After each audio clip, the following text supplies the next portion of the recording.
ሃቬር ናብ ገዝኡ ምስ ኣተወ ኣብ መደቀሲኡ ካልእ ጓል ይረክብ እሞ ብስምባደ መን ኢኺ ኢሉ ይሓታ። እታ ጋሻ ኸኣ ፓውላ ይበሃል ኢላ ስማ ትነግሮ። ንሱ ድማ ክትሰርቅ ዲኽ ናብ ገዛና ኣቲኺ ኢሉ ይሓታ። ፓውላ ብዘይኮነ ነገር ይጥርጥራ ከም ዘሎ ብምግላጽ ዓርኪ ሰበይትኻ ኣሌሃንድራ እየ ትብሎ። ሃቬር ግና ዓርኪ ኣሌሃንድራ ከም ዝኾንኪ ብኸመይ ክፈልጥ ይኽእል ኢሉ ሰበይቱ መሓዛኣ ከም ዝመጸት ከም ዘይተዛረበቶ ይነግራ። ፓውላ ድማ ናብ ሰበይቱ ደው ኢሉ ንኸረጋግጽ ተሓቶ። ይኹን እምበር ኣሌሃንድራ ቴሌፎን ክተልዕል ኣይከኣለትን። ብድሕሪኡ ፓውላ ትገብሮ ነገር ጠፊእዋ እናተደናገረት በጃኻ እመነኒ መታ ዓቢይቲ ኣሌሃንድራ እየ ምናልባት ረሲዓቶ ወይ ድማ ሃንደበት ስለ ዝመጻኹ እያ ትኾን ዘይተዛረበትካ እናበለት ትልሙኖ። ብድሕሪኡ ሃቬር ቁሩብ ሃዲኡ ዘይትፈልጦ ሰብ ኣብ ገዛኻ ክትረክብ የገርም እዩ። ብፍላይ ከዓ ከም ዝበለ ክዳን ተኸዲንኪ ክንደይ መዓልቲ ኢኺ ክትጸንሒ ኢሉ ይሓታ። ንሳ ድማ መዓልትታት ክጸኒሐ ተደሊኻ ግና ሕጂ እውን ክኸድ ይኽእል እየ ኢላ ክትከትለዓል። ሃቬር ግና ኣጆኺ ክዳንክና ለወጥኪ ስለ ዝኣተኹ ይቕረ ግበርለይ ይብላ። ንሳ ድማ ጸገም የብሉን ገዛኻ ስለ ዝኾነ ኣብ ዝደለኻዮ ሰዓት ክትኣቱ ክእል ኢኻ ምጥርጣርካ እውን ጌጋ ኣይኮነን ሕማቕ ሰብ ከም ዘይኮንኩ ግና ኣብ ቀረባ መዓልትታት ክትፈልጥ ኢኻ ትብሎ። ንሱ ድማ እሺ ከኣምነኪ ኢሉ ይዛረባ። ፓውላ ሓቅነታ ንምርግጋጽ ከም ዝበልኩኻ ፓውላ ሩቢኤ ዝበሃል ኢላ ኢዳን ሰላምታ ትዝርግሐሉ። ኣብ መንጎ እዛ ኣሌሃንድራ ፍቕረይ ኣበይ ኣለኻ እናበለት ትመጽእ እሞ ንዑኡ ንፓውላን ሰላም ትብሎም። ካብኡ ቐጺላ ፍትወይ ከም ዝሪኦ ዘለኹ ቅድሚ ምምጽአይ ምስ ፓውላ ተላሊኹም ኢኹም መስለኒ ትብሎም። ንሱ ድማ እወ ፍቕረይ ተላለየ እየ ኢሉ ይምልሰላ። ብድሕሪኡ ኣሌሃንድራ ስለዚ የፍቀድኩኻ ይቕረ ግበረለይ ፓውላ እስካዕ ስራሕ ትረክብ ንመዓልትታት ምሳና ክትጸኒሓ ኢላ ትሓቶ። ንሱ ኸኣ ጸገም የለን ኣነ ቅረ ይብለንን ኢሉ ይምልስ። ኣሌሃንድራ ድማ ኩሉ ግዜ ስለ ትርድአለይ ኣዝየ እየ ዘመስግን ኢላ ትስዕሞ። ኣብ መንጎ እዚ ፓውላ ስለ ዘቸገርኩኹም ይቕሬታ ጸገም ክፈጥረ ይሓሰብኩን ነይረ ትብሎም። ሰብኣይ መሓዛኣ ሃቬር ግና ከም ገዛ ክረኣዮ ሕጂ ግና ክዳንክ ንኽትልውጥ ክንወጸልኪ ኢሉ ብጽቡቕ ከም ዝተቐበልዋ ተዛሪብዋ ይወፅእ። ናብ ደገ ምስ ወጹ ግና ገጹ ለዊጡ ንኣሌሃንድራ እንታይ ዓይነት ስራሕ ኢኺ ትሰርሒ ዘለኺ ዘይንፈልጦ ሰብ ከመይ ብገዛና ንኽጸንሕ ፈቒድኪ ኢሉ ይሓታ። ንሳ ኸኣ ኣብ ቀረባኻ ወቦኣ ትቕበሎ ውርሲ ኣለዋ ኢላ ናብ ገዛ ዘእተወትሉ ምሽጥር ሕሹኽ ትብሎ። ሰብኣያ ብኸመይ ኢሉ ምስ ሓተታ ቀደም ኣበይ ኣለኽ ኢልዋ ዘይፈልጥ ሃብታም ወቦኣ ብዙሕ ሃብቲ ኸውርሳ እዩ ትብሎ። ንሱ ኸኣ ርግጸኛ ዲኺ ኢሉ ይሓታ።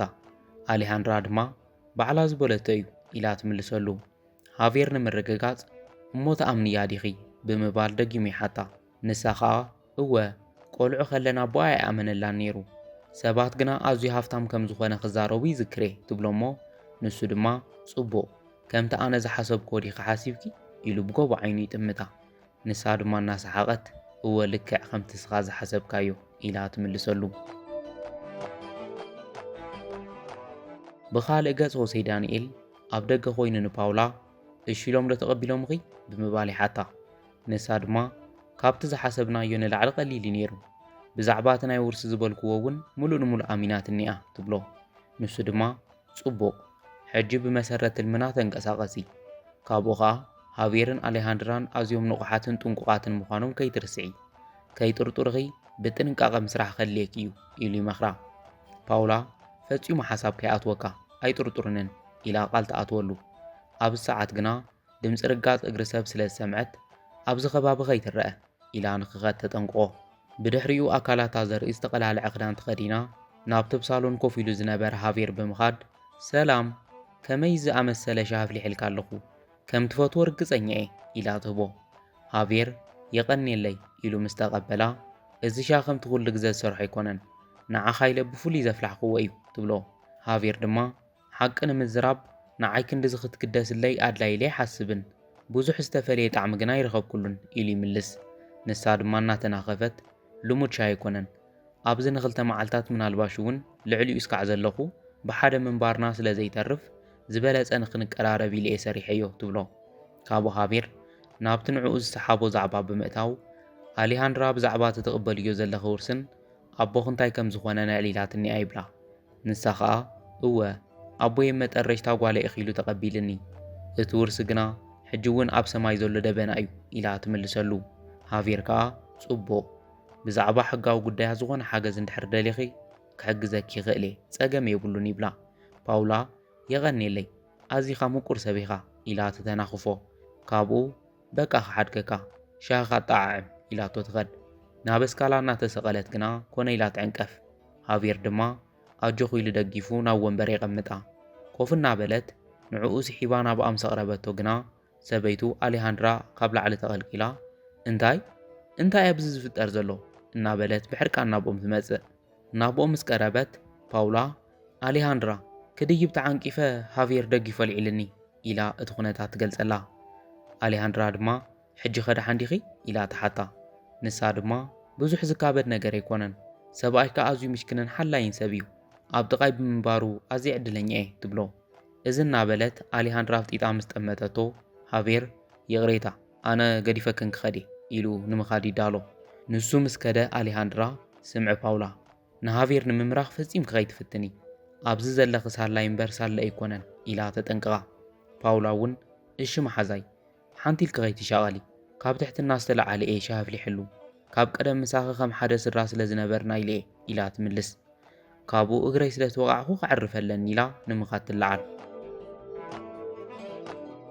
ንጽባሒቱ ፓውላ ኣብ ሓደ ጸግዕ ኮይና ሃቪር እስካዕ ዝመጽእ ተጸቢያ ብጥቓ እናሓለፈ ክትበኪ ትጅምር። ናብኣ ብዝበለጸ ንምቕራብ ዝደሊ ሃቪር ድማ ፓውላ ደሓነ ይኮንክ እንዲኺ ኢሉ ይሓታ። ንሳ ከዓ ደሓኒ ኢላ ኣዒንታ ክትጸርግ ትጅምር። ካብኡ ሃቪር ዝኾነ ጸገም እንተሎ ንምዝራብ ኣይትሰከፊ ይብላ። ፓውላ ድማ ዝሞተ ቦይ ስለ ዝዘከርኩ እየ ኢላ ዝን ትብል። ሃቪር እዚ ዕድል ብምጥቃም ብዘየቦ ምዕባይ ከቢድ እዩ ኢሉ ይዛረባ። ንሳ ድማ እወ ሕጂ ከዓ ንሓዋሩ ተፈሊኒ ዋላ እኳ ማእለያ ዘይብሉ ገንዘብ እንተገደፈለይ ንሱ እውን ንዓይ ዓብ ሸኽሚ ኮይነኒ ዘሎ ትብሎ። ሃቪር ከዓ ካብ ገንዘብ ወፃእኸ እንታይ ገዲፍልክዳ ኢሉ ይሓታ። ንሳ ድማ ኩሎም ትካላቱ ኣነ ንኸመሓድሮም ገዲፍዎም፣ ኣነ ግና ብዛዕባ ትካላት ዋላ ሓንቲ ዝፈልጦ ነገር የለን ኢላ ትዛረቦ። ሃቪር ከዓ ዝሕግዘኪ ሰብ እንተደሊኺ ኣነ ክሕግዘኪ ይኽእል እየ ኢሉ ይዛረባ። ካብኡ ፓውላ እናተሓጐሰት ብሓቂ ከመይ ደኣ ክትሕግዘኒ ትኽእል ኢላ ትሓቶ። ንሱ ድማ ብምሕደራ ክሕግዘኪ ይኽእል እየ ኢሉ ቃል ይኣትወላ። ፓውላ ብሓቂ ንዓይ ከምኡ ክትገብረለይ ትኽእል ኢኻ ኢላ ደጊማ ተሓቶ። ሃቪር ድማ ናብኣ እናቐረበ ከም ናይ ባዕለይ ገይረ እምበር ካልእ ትደልዮ ነገር እንተሃልዩ እውን ክሰርሐልክ ድልው እየ ኢሉ ይጽጋዓ። ፓውላ እንታይ ክትገብረለይ ትኽእል ኢላ ክትስዕሞ እናቐረበት ሃንደበት ኣሌሃንድራ መጽያ ሕጂ እውን ኣፍና ኣፍ ተዋሂብኩም ኢላ ተፋጥጠሎም። ሃቪር ድማ ብህድኣት ከምኡ ኣይኮነን ፍቕራይ ሕማቕ ኣይትሕሰቢ መሓዛኺ ብሞቶ ኣቦኣ ሓዘን ስለ ዝተሰምዓ የጸናንዓ እየ ነይረ ኢሉ ኸህድኣ ይፍትን። ፓውላ ድማ ተቐቢላ እወ ኣሌሃንድራ ሓቂ እዩ ትብላ። ሃቪር ከዓ እወ ብዛዕባ ውርሲ እውን ብዙሕ ነጊራት እኒኣ ኣነ ከዓ ብምሕደራ ክሕግዛ ከም ዝኽእል ቃልኣት የላ ይብላ። ኣሌሃንድራ ዝምስ ሰምዐት ምስኡ ዝተማኸረቶ ተዘኪርዋ የቕሬታ ፍቕረይ ብዘይኮነ ነገረ ጠርጢረኩም ጸኒሐ ኢላ ገጻ ትልውጥ። ሃቪር ከዓ እወ ፍቕረይ ኩሉ ግዜ ህደ ኢልካ ሕሰቢ ኢሉ ይመኽራ። ኣብ ሰዓት ፓውላ ድሕሪ ሕጂ ናብ ሆቴል እንተኸድኩ ይሒሽ ይመስለኒ ብሰንከይ ንስኹም ክትበኣሱ ፈጺመ ኣይደልን ትብሎም። ኣሌሃንድራ ከዓ ኣይኾነን መሓዛይ ከምኡ ኣይትሕሰቢ ካብዚ ውፅእ ዝበለኪ ዝኾነ ሰብ የለን ብተወሳኺ ኣብዚ ግዜ ኣብ ጎንኺ ዝኾን ሰብ የድልየኪ እዩ ኢላ ትዛረባ። ፓውላ እናተሓጐሰት ርግጸኛ ዲኺ ኢላ ትሓታ። ንሳ ከዓ እወ ሕጂ ናብ ክፍሊ ከይድኪ ንእሽቶ ትዕረፍ ክጽቡቕ እዩ ኢላ ተቀባጥረላ። ንሳ ከዓ ሕራ ኢላቶም ትኸድ። ምስ ከደት ሃቪር ንሰበይቱ ወርቃዊ እንቋቑሖ ተውድቕ ዑፍ ረኺብና ኣለና መስለኒ ኢሉ ይዛረባ። ንሳ ግና ኣይፈልጥን በጃኻ ሎሚ ክጠራጠር ኣይጅምር ኣለኹ ኢላ ትምልሰሉ። ሃቪር ንምንታይ ኢሉ ምስ ሓተታ ኣይትሪኣ እንዲኻ ዘለኻ ብፍሉይ ናባኸ እኮ ትቐርብ ዘላ ካልእ ዕለማ ዘለዋ እያ ትመስል ኢላ ትዛረቦ። ሃቪር ግና ቅንኡ በጃ ከምኡ ዝገብረኪ ዘሎ ኣነ ግና ከምኡ ኣይሓሰብኩን ብሕታውነትን ሸኽሚ ሓላፍነትን ስለ ዘለዋ እዩ እዚ ድማ እቲ ውርሲ ንኽንወስዶ ንዓና ጽቡቕ ዕድል እዩ ኢሉ ይመኽራ። ኣሌሃንድራ ሓሳባ ከይለወጠት እተሎዲ የለን ብግልፂ ዘይፍለጥ ውርሲ ኢላ ንሱ እውን ከም ዘይተኣምኖ ትገልጸሉ። ኣብ ሰዓት ሃቪር ባዕሉ ኽዶ ይኮንክኒ ኣምና እየ ዝበልክኒ ሕጂ ካበይ ዝመጸ ምጥርጣር እዩ ኢሉ ይሓታ። ኣሌሃንድራ ግና ምኽንያታ ከይተዛረበት ከም ዘይተኣምና ጥራይ ትዛረቦ። ካብኡ ሃቪር ስለዚ ንዓይ ክደፍዮ ናብኣ ቐሪበ ኩሉ ኸወፃፅኣ እየ ኢሉ ይዛረባ። ኣሌሃንድራ ግና ብስቃት ይትረፈና ፍቕረይ ሓደገኛ እያ ትመስል ኢላ ተጠንቅቖ። ሃቪር ግና ኣጆኺ እቲ ዝፈራሕኽዮ ነገር ኣይፍጠርን ኢሉ ንኽትሃድእ እናመኸረ ይስዕማ። ካብኡ ኣሌሃንድራ ማዕጾ ክትዓጹ እናኸደት ንሆሴ ዳንኤል ሪኣቶ ብስምባደ ተእዊ። ሃቬር ናብ ኣቡ ጉያ መጺኡ ይህ ፍቕረይ እንታይ ተፈጢሩ ኢሉ ይሓታ። ንሳ ኸኣ ብፍርሒ እናንቀጥቀጠት ሆሴ ዳንኤል ብዓይነይ ርእዮ ትብሎ። ሃቬር ግና ተጋጊ ኸለኸ ፍቕረይ ንሱ እኮ ሞይቱ እዩ ተመሊሱ ኣይመጽእን ኢሉ የጸናንዓ።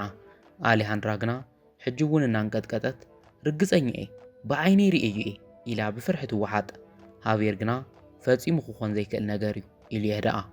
ኣሌሃንድራ ኣይተጋግኹን ፍቕረይ ናቱ ዝኾነ ንብረት ክወስድ መፅዮ ኣሎ ትብሎ።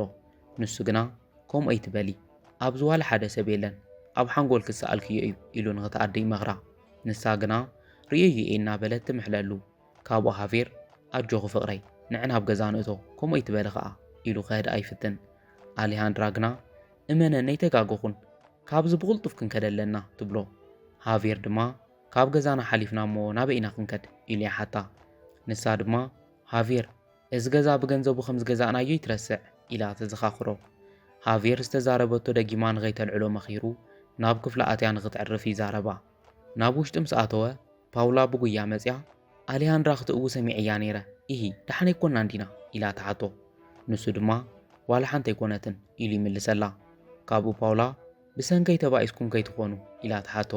ንሱ ድማ ብፍጹም ከምኡ ኣይኮነን ኣብ መንጎ ሰብ ሓዳር ዘጋጥም ንእሽቶ ጸገም እዩ ካልእ ኣይኮነን ይብላ። ፓውላ ተዘራሪብኩም ፍትሕዎ ምስ በለቶ ሃቬር ኣይመስለንን በጃኺ ሎም እናመረረኒ እዩ ብዝኾነን ዘይኮነን ነገር ቅንኢ ሓቂ ንምዝራብ ፍቕራና ብዙሕ ዝቕጽል ኣይመስለንን ምናልባሽ ተወዲኡ እውን ይኾን ኢሉ ይዛረብ። ፓውላ ንምንታይ ከምኡ ትብል ኣለኻ ኢላ ተሓቶ። ንሱ ድማ ምኽንያቱ ካልእ ጓል ፈትየ ኣለኹ ኢሉ ይምልሰላ። ፓውላ ኸኣ ካልእ ሰብ ደኣ መን ምስ በለቶ ሃቬር ግልፂ ንምዝራብ እታ ሰብ ንስኺ ኢኺ ካብታ ንፈለማ ግዘ ዝረኣኽኹ ሰዓት ጀሚሩ ክኽሕዶ ዘይክእል ስምዒት እዩ ተሰሚዒኒ ይብላ። ንሳ ድማ ኣነ እውን ተሰኪፈ እምበር ምስ ረኣኹኻ ንዓኻ ዝኾነ ነገር ተሰሚዒኒ እዩ ኮይኑ ግና ከምኡ ምሕሳብ ጽቡቕ ኣይመስለንን ኢላ ትዛረቦ። ሃቬር ብኣግራሞት ንምንታይ ንሕና እኮ ዘዋፅአና ንፈልጥ ዓበይቲ ሰባት ኢና እንድሕር ተፋቲና ድማ ዋላ ሓደ ጸገም የለን ኢሉ ይመኽራ። ፓውላ ድማ እወ ግን ድማ ንስኻ እኮ ሰብኣይ ኣሌሃንድራ መሓዛ ኢኻ ትብሎ። ሃቬር ንሱ ጸገመ ኣይኮነን ንዑኡ መፍትሒ ኣሎ እዩ ኢሉ ይመኽራ። ንሳ ድማ ሃቬር ምስ ሓዊ ኢኻ ትጻወት ዘለኻ ኢላ ትዛረቦ። ሃቬር ድማ ልዕሊ እዚ ብዙሕ ሓደገኛ ነገራት ሰሪሐ እየ ፈጺሞ ኣይከብደንን ኢሉ ይዛረባ። ንኣብነት እንታይ ምስ በለቶ ኸኣ ፈጺምኪ ዘይተሓስብዮም ነገራት ኢሉ ይምልስ። ካብኡ ፓውላ ናብኡ እናተጸጋዐት ስምዒት ሓያል እዩ ልዕለይ ግና ይሕይልን ኢሉ ናብ ማዕጾ ገጽ የጸግዓ። ኣብ መንጎ እዚ ካብ ደገ እቲ ማዕጾ ይንጉሕጓሕ። ፓውላ ድማ እንታይ ኢላ ብፍርሒ ተሓቶ። ሃቬር ብህድኣት ርእዩ ዋላ ሓደ ነገር የለን ሕጂ ዝጀመርናዮ ንወድእ ኢሉ ናብ ኣጥቢቑ ይሓቕፋ። ፓውላ ግና ምናልባሽ ሓጢኣት ንኸይንሰርሕ ምልክት እዩ ዝኾን ሕደግ ትብሎ። ሃቬር ከምኡ ይትሕሰብ ኢሉ ክስዕማ ክብል ግና ሰበይቱ ኣሌሃንድራ ብላዕሊ ኮይና ሃቬር ኢላ ትድሀ። ሃቬር ኣብ ጽንሕኒ ኢልዋ ይኸድ። ፓውላ ድማ ናብ ደገ ወፅያ ንሆሴ ዳንኤል ትረኽቦ እሞ ሙሉእ ንሙሉእ ኣስሚጦ እየ ኢላ ብሓጎስ ትዛረቦ። ዳንኤል ከኣ ጽቡቕ ሕጂ ስጉምቲ ንወስደሉ ሰዓት እዩ ኢሉ ሽጉጥ እናሓዘ ከኣቱ ይብል። ኣብ መንጎ ግና ፓውላ ጥጥ ወቢላ እንታይ ኢኻ ትገብር ዘለኻ ኢላ ተሓቶ። ንሱ ድማ ንኽልቲኦም ቀቲለ ሕነይ ክፈዲ እየ ኢሉ ይምልሰላ። ካብኡ ፓውላ እዚ ኮ ግን ኣካል ትልምን ኣይኮነን ኢላ ስምዒታዊ ንኸይኮን ትመኽሮ። ንሱ ኸኣ ብሕርቃን ዝገበሮኑ ነገር ረሲዕኽዮ ዲኺ ሞት እዩ ዝግብኦም ኢሉ ብሕርቃን ይዛረብ። ንሳ ግና ብድሕሪ እኮ ንስኻ ኣብ ቤት ማእሰርቲ ኢኻ ክትብስብስ ኢላ ትመኽሮ። ዳንኤል ከኣ ይፈልጥ እየ ኮይኑ ግና ዋላ ሓንቲ ኣይመስለንን ኢሉ ይሕነ። ፓውላ ኣነኸ ብዛዕባ ኣይትሓስብን ምስ በለቶ ግና ናብ ውንኡ ተመሊሱ እሺ ብመሰረት ትልምና ንኺድ ኢሉ ሒዝዎ ዝመፀ ናይ ውርሲ ወረቐት የቐብላ። ፓውላ ምስ ረኣየቶ ብኣግራሞት ናይ ብሓቂ እዩ ዝመስል ኢላ ትዛረቦ። ንሱ ድማ ዋላ ሓንቲ ከም ዘይጥርጥርዎ ርግፀኛ ኮይነ ክዛረበኪ ይኽእል እየ ሕጂ ኸይድኪ ውርስኺ ከም ዝተቐበልክ ንገር እዮም ካብኡ እንታይ ክትገብሪ ከም ዘለኪ ኸኣ ኣይጠፍአክን ይብላ። ፓውላ ድማ እወኢላቶ ናብ ውሽጢ ተኣቱ። ናብ ውሽጢ ምስ ኣተወት ሃንደበት ዓዊላ ተመስገን መወዳእታ ሓሊፍለይ ሃብቲመ እናበለት ትዛረብ። እዚ ዝሰምዐ ሃቬር ከኣ ዝሰማዕኽዎ ሓቂ ድዩ ኢሉ ይሓታ። ንሳ ድማ ረአ ሕጋዊት ወራሲት ናይ ኣቦይ ሃብቲ ከም ዝኾንኩ ዝገልጽ ወረቐት ሕጂ ተቐቢለ ትብሎ። ካብኡ እናረኣዮ ከሎ ኣዝዩ ብዙሕ ቅርሺ እዩ ከመይ ከም ዘመሓድሮ ይፈልጥን መሻርክቲ ከየድልየልኒ የተርፍ እንትብሎ ንሱ ከዓ እናተሓጎሰ መሻርክቲ ምድላይ ክዝናኣድ ሓሳብ እዩ ካባይ ዝበልጽ ከዓ ኣይትረኽብን ኢሉ ብምሉእ ርእሰ ተኣማንነት ይዛረባ ንሳ ግና ከም መሻርክተይ ንኽብለካ ግና ኣብ ክንዱ ዝኾነ ነገር ክትህበኒ ይደሊ እየ እንታይ ኣለካ ኢላ ትሓቶ ሃቪር ድማ ጽቡቕ ኣለኺ እዚ ገዛን ካልእ ተወሳኺ መሬትን ክፍርመልኪ ኢሉ የፍልጣ ፓውላ ከምኡ እንድሕር ደኣ ኮይኑ ጽቡቕ ምስ በለቶ እወ ንስኺ ከዓ ፍርቂ ዝሰራሕናዮ ገንዘብ ክትህብኒ ኢኺ ኢሉ ውዕል የቕርበላ ኣብዚ ግዜ ፓውላ ንይምሰል ክሓስበሉ ትብሎ ንሱ ከዓ ሓሳባ ንኸይትልውጥ እናፈርሐ ብፍጹም ሕሳበይ የድልየክን ሕጂ ንግበሮ ይብላ ካብኡ ፓውላ ጽቡቕ ሕጂ ንጠበቓይ ክድውለሉ እሞ ናይ ስምምዕ ሰነድ ነዳሉ ኢላ ትዛረቦ ሃቪር ከዓ ኣይኾንን ኣነ ንፉዕ ጠበቓ ኣለኒ ኩሉ ነገር ንዓይ ግደፍ እዮ ይብላ ካብኡ ቐጺሉ እዚ ወረቐት ከርእዮ እየ ኩሉ ነገር ብቕልጡፍ ጉዳይ ኢልዋ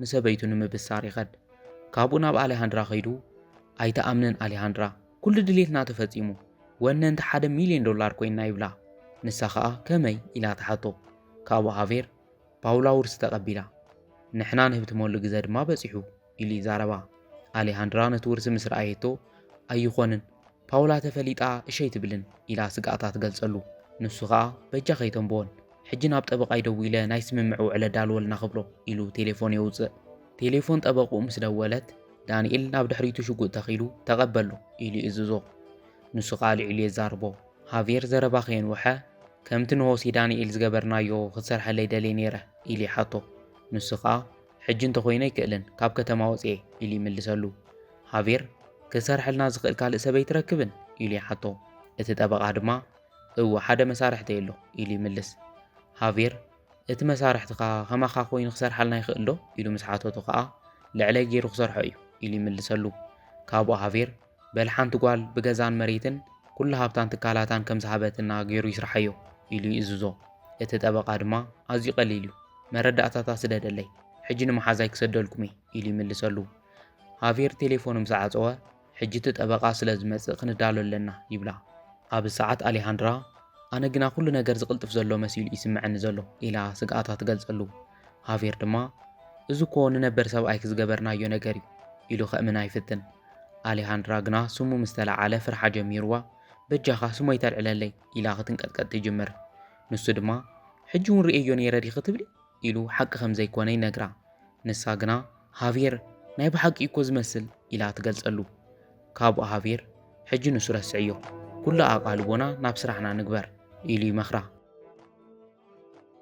ብኻልእ ገጽ ዳንኤል እቲ ጠበቓ ቴሌፎን ምስ ዓፀወ ጃኬት ካውፃዮ ኢሉ ይእዝዞ ምስ ኣውፅኦ ከዓ ወቂዑ ኣውዲቑዎ ይኸድ ብዙሕ ከይጸንሐ ናብ ገዛ ሓደ ወዲ መጺኡ ከመይ ውዒልኩም ናይ ሃቪር ጠበቓ እየ ኢሉ ንፓውላ ይዛረባ ንሳ ከዓ ንኽኣቱ ነጊራ ናብ ውሽጢ ትእትዎ ሃቪር ምስ ረኣዮ ዓርከይ ዝሰደዶ ጠበቓ ስኻ ክትኮነ ኣለካ ኩሉ ነገር ተዳልዩ ድዩ ኢሉ ይሓቶ ንሱ ድማ ከም ዝበልካዮ ኢሉ ይምልሰሉ ካብኡ ኣሌሃንድራ መሻርክቲ ብምዃንና ኣዝየ ሕጉስቲ እየ እመንኒ ሰብኣየ ብዓለምን ካብ ዘለዉ ማናጀራት ሓደ ከም ዝኾነ ይጠራጠርን ዓብ ውሳነ እየ ክወሲንኪ ኢላ ትዛረባ ፓውላ ድማ ብዘረባኺ ይሰማማዐ ጽቡቕ ውሳነ ወሲነ ኢለ ድማ ይሓስብ ኢላ ምስ ተዛረበት እቲ ጠበቓ ስለዚ ንፈራረም ከም በወልኩም ዶ ኢሉ ይሓቶም ኣብዚ ግዜ ሃቪር እናተሃወኸ ብፍጹም ኣየድልን ኢሉ ይዛረቦ ፓውላ ብኣግራሞት ክጥምቶ ምጀመረት ኣዝዩ ብዙሕ ወረቓቕቲ ኢሉ እየ ሕጂ ንፈርም እሞ ብዛዕባ ብፅሒትና ቀሲልና ክንዘራረብ ኢና ኢሉ ቀዲሙ ንምፍራም ይቕበሎ